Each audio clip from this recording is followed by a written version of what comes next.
welcome back to my channel. And the vibes for today's makeup look was like definitely springtime because I applied these super cute press-on nails and it definitely screams spring to me, at least. So that's what inspired this makeup look. So if you want to see how I got it, sit back, relax, and enjoy this video. To prime my face, I went in with the Danessa Myax Blurring Balm in Universal and her Glow Serum. I basically just put this balm anywhere I may get a little shiny and in my smile lines because it stops them from creasing. And if you couldn't tell by how used up my DMB products are, I absolutely love them, and of course I'm constantly repurchasing. To color correct, I prefer going in with skin tone concealers because I feel like they're easier to conceal underneath my other products, and I went in with the NYX Wonder Snatch Concealer in the shade 25 Mocha. For more coverage, I like to wait anywhere from 30 seconds to a full minute to give my concealer time to dry down so that when I blend it out, it has more coverage and it actually covers my dark spots. Now, your girl loves to underpaint when it comes to doing my makeup because truthfully, I feel like on me, when I do underpaint, my makeup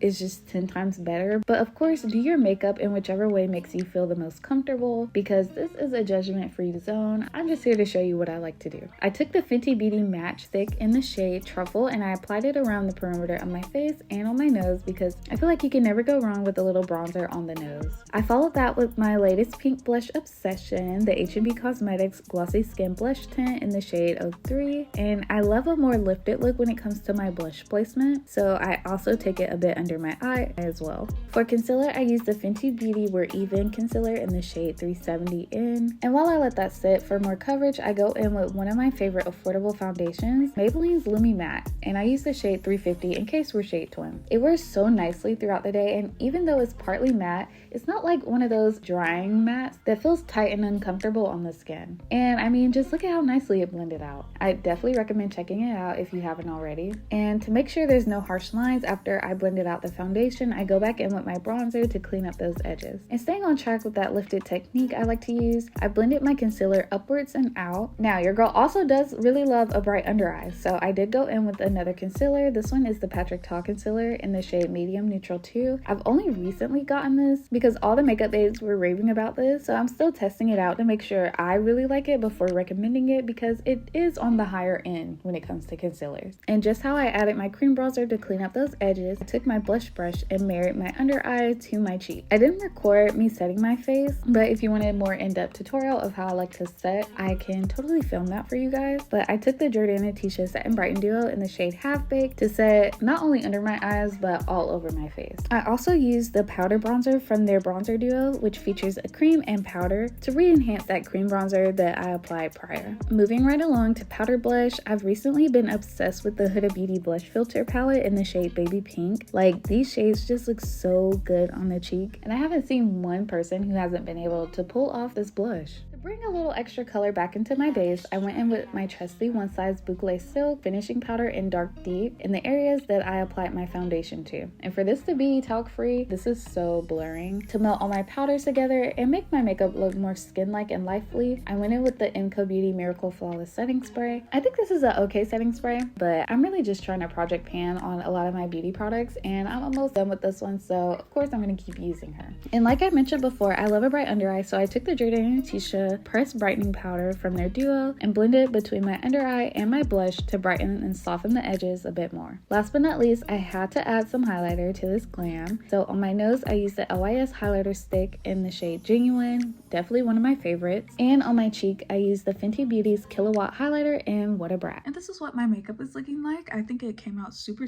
cute. I love the streak of highlighter I have right here on top of the pink blush because I feel like pink highlighter and pink blush go hand in hand. But yeah, if you enjoyed this video and you want to see more like this, be sure to be following me, leave a like, leave a comment, and yeah, I'll see you in my next video.